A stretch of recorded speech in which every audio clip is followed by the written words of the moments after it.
السلام علیکم، میرا نام محمد آصف ہے اور آپ دیکھ رہے ہیں میرا یوٹیوب چینل۔ کل کی بات ہے، یا آپ اس کو 2 دن پیچھے چلے جائیں تو یہ بات ہے 2 دن پہلے کی۔ کامسٹ یونیورسٹی اسلام آباد میں ایک پیپر پبلک ہوا۔ اچھا، جو پیپر پبلک ہوا وہ سارا پیپر انگلش میں تھا، اور آپ جانتے ہیں کہ ساری چیزیں انگلش میں ہی ہوتی ہیں، جو بڑی کلاسز ہوتی ہیں اس کے۔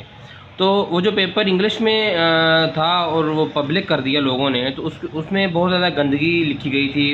اس میں بہت زیادہ یعنی کہ وہ ایک یورپ کا کلچر تھا جو ہمارے ملک میں پھیلایا جا رہا ہے۔ اچھا، وہ پھیلا کر رہے ہیں، ہمارے لوگ اپنی پھیلا رہے ہیں، ہمارے مسلمان بھائی پھیلا رہے ہیں۔ تو وہ پیپر انگلش میں تھا، اسے ضرورت کیا تھی آپ کو کہ آپ اسے اردو میں ٹرانسلیٹ کریں پہلے اور پھر آپ لوگوں تک پہنچائیں؟ ایسی ضرورت نہیں ہے آپ کو۔ اگر وہ پیپر انگلش میں ہے، مجھ جیسے ہزاروں لوگ جن کو انگلش کے بارے میں نہیں پتہ، جو نہیں پڑھنا چاہتے انگلش، یا جو بالکل انگلش جن کو سمجھ بوجھ نہیں ہے جن لوگوں کو انگلش کی، تو آپ اس طرح کے حرکت